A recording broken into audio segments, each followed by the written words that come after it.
I'm Christy Carlson Romano. I play Ren Stevens on Disney Channel's Even Stevens, and I'm the voice of Kim Possible. You know, the wonder teen who saves the world, does her homework, and updates her wardrobe all on a school night? Yeah, well, she uses math, science, and technology to fight off evil villains.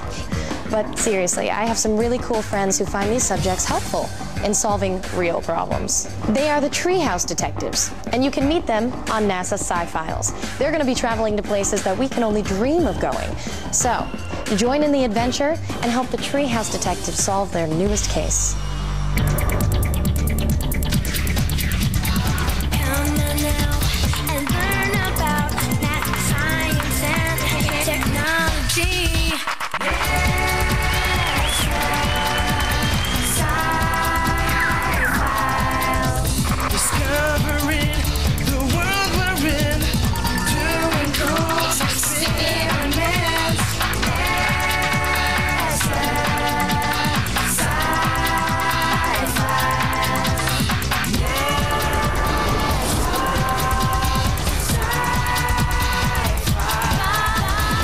Don't forget to look for the answers to the following questions. Why is it important to find water ice on Mars? How will the Phoenix Mars lander analyze soil and water ice on Mars? What is ferrofluid and why did NASA develop it? When you see this icon, the answer is near.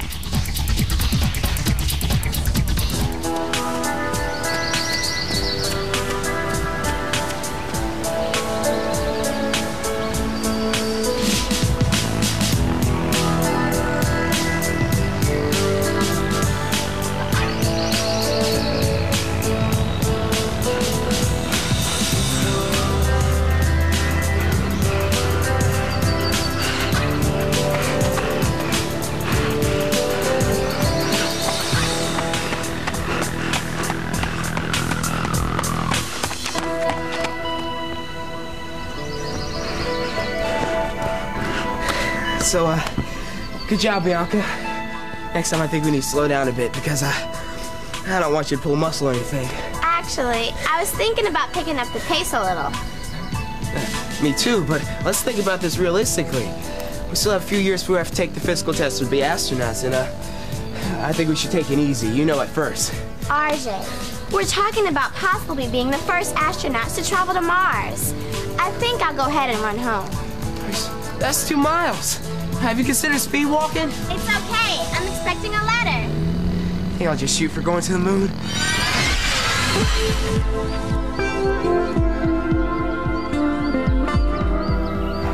Hi, RJ. Are you okay? You look awful. Tony. I mean, awfully fit. Bianca's killing me. I can't hide it any longer. I mean, I'm running twice a day just to keep up with her. Why the sudden interest in physical fitness? Remember what Mr. Gregory said? We could actually be the first astronauts to go to Mars. And you have to be in great shape to be an astronaut. Yes. And in the case of the biological biosphere, Miss Shepard told us about how astronauts have to train to stay in shape, both on Earth and in space. We also learned that you can overdo it. Getting in shape shouldn't mean you have to run yourself into the ground. Maybe that's why NASA has manned and unmanned missions. Did you say manned and unmanned? Sure. With the way my fitness training is going, maybe I need to think about working on an unmanned mission. Good idea. Not that you're not in shape, but Mr. Gregory did say that NASA not only needs future astronauts, but also researchers, engineers, and scientists. And GFPs. What's a GFP? Galactic Financial Planners. Come on, guys, get with the program. Actually, Tony has an interesting point. I'm sure there's lots of ways to get involved with space exploration. Yes, NASA needs lots of people in all kinds of careers. We just need to find one we like. Let's bring up the problem board. What do we know? We know that there are both manned and unmanned missions to explore space. Exactly, and we also know that there are missions that involve going to the moon, Mars, and beyond. We also know that NASA needs space explorers and scientists. Okay, so what do we need to know? We need to learn more about unmanned missions and what it takes to be an astronaut. I'll check out the NASA website. The NASA website is the perfect place to find out about future NASA missions and space exploration, along with careers. Perhaps I can do something in R&D. R&D? Oh, research and development. Because, as you know, I'm a big fan of research. Well, this may be right up your alley, RJ. Oh, what is it? I've contacted Dr. Carol Stoker. She's working on the latest NASA Mars mission. It's a lander called the Phoenix that the University of Arizona and the NASA Ames Research Center are developing. Isn't Kaylee in San Francisco doing some research on redwood trees? Yes, she doesn't get back until next week. I'll send her an email to see if she can talk to Dr. Stoker. Great. Maybe we should talk to Dr. D, too. Maybe he'll have some ideas about manned space travel. Actually, I was supposed to meet Dr. D at the Virginia Air and Space Center to check out a new exhibit on strange matter. I better run. We're very excited about the new vision for NASA, space exploration, and the Phoenix lander. But we are just wondering why we want to explore Mars instead of some of the other planets. Well, Mars is the planet in our solar system most like Earth, and it also may be another home for life. What do you mean? Well, some scientists think that life may have evolved on Mars early in its history when it was warmer and wetter than it is today. But the exciting thing would be if life still exists on Mars now. That's very exciting. So why don't we check it out instead of sending unmanned missions to Mars? Robotic missions cost less, and they help us learn a lot about the surface of Mars. The more we know about Mars, the more information we have to help design more effective human missions. That makes sense. So where will the Phoenix lander explore? The Phoenix will land in Mars' northern Arctic plains between 65 and 75 degrees north. Why is it landing there? The landing site was chosen because another mission to Mars, called the Mars Odyssey, has discovered near subsurface water ice. That's water ice that's under a layer of dry soil that's fairly thin, right in that location. Why is water ice so important? Well, the simple answer is that water is the most important ingredient for life, but it must be liquid water. On Earth, wherever we find liquid water, we find life. But isn't ice the solid form of water? Yes, but recent climate studies and climate modeling indicate that ice at the surface or near the subsurface in the area where Phoenix is landing may melt from time to time under some circumstances. And melted ice means liquid water. That's correct. And when the water's liquid, microbial life could be growing in the soil and then become dormant when conditions get harsh. I learned at camp that when a plant or animal is dormant, it's inactive, sort of like sleeping. It's not actively growing, but it's protected by the environment until conditions are favorable for it to grow. That's right, and on Mars, we hope to find that when conditions become favorable, the ice melts and organisms wake up and grow. How will you know if there are microbes in the soil? Well, Phoenix won't be able to actually detect microbes in the soil, but it will be able to determine if the environment was ever habitable, and it may detect things left by biology in the past, such as organic compounds and other clues. But how will it be able to analyze the soil and water ice? There's a robotic arm with a digging tool designed to dig into the subsurface and scratch and obtain samples of the soil and ice.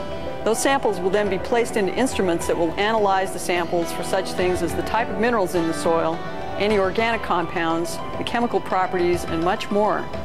The data will help us determine if the environment would be a good one for life. That sounds so exciting. I can't wait till the Phoenix lands on Mars. Well, it doesn't launch until 2007, but in the meantime, there's lots of exciting things going on at NASA to hold your interest. Thank you so much, Dr. Stoker. You're welcome. Don't hesitate to call if you have any more questions.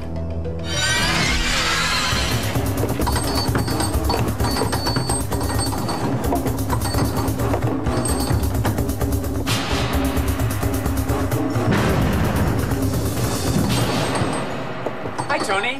This strange matter exhibit is really cool, and it's a great place to learn about manned missions to space. Strange matter? I don't see the connection. Space is a very harsh environment, and for people to explore space, we have to overcome such problems as meteoroids and other space debris colliding with the spacecraft. I never thought of that. I guess it could be very dangerous. So, what can we do? Couldn't you shatter the glass with a bowling ball, because it is specially tempered glass? Thankfully.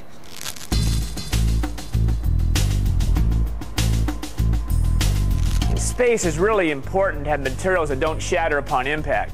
The International Space Station, for example, has layers of Kevlar that prevent micrometeorites from penetrating. Isn't that the same stuff they use for bulletproof vests? That's right. I've got a Kevlar glove right here. Check it out. Wow, that must be a really tall blade. Let's see how this works on an ordinary glove.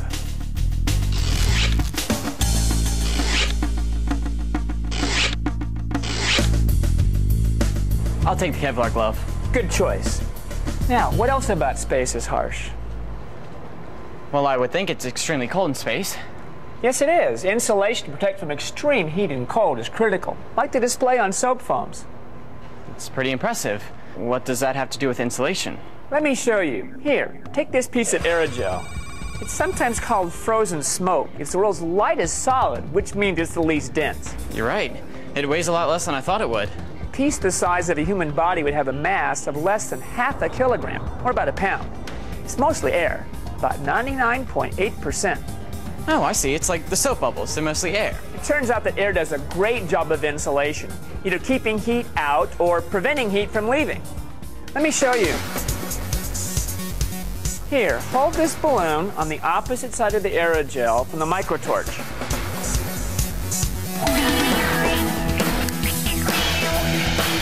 Now move the balloon up.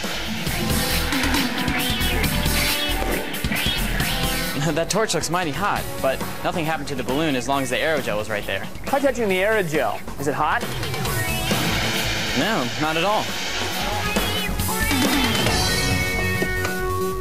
Aerogel was used to insulate the Mars rover's Sojourner from intense swings in the Martian temperature. NASA is experimenting with aerogel now to see if it can be made more transparent and used as a window.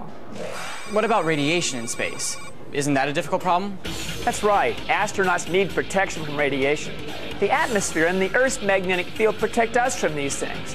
But on a journey to Mars, for example, it's especially important to have shielding. So will they use lead? I've heard that it stops a lot of radiation. It does, but it's way too heavy to haul into space, and it has some other problems. So what's the solution? Well, NASA is experimenting with a lot of different ideas. But one of them involves this. Dr. D, you've got to be kidding. That's a grocery bag. It's called polyethylene plastic. Of course, it would have to be thicker than this. Another possibility is liquid hydrogen. Now, let's talk about ferrofluids. Ferrofluids. NASA first developed ferrofluids to deal with the flow of liquid fuel and the weightlessness of space. It has magnetic material suspended in the liquid, so it can be controlled by magnets. I didn't realize how harsh it is in space. I think we really need to learn more about how space travel affects the human body. Why don't you contact Dr. Schaffner at NASA Johnson Space Center in Houston? He'll be a big help. Thanks, Dr. D. Go ahead and enjoy the rest of the exhibit. Oh, by the way, I hear that Bianca's going to space camp. I'm sure she'll also learn a lot about being an astronaut.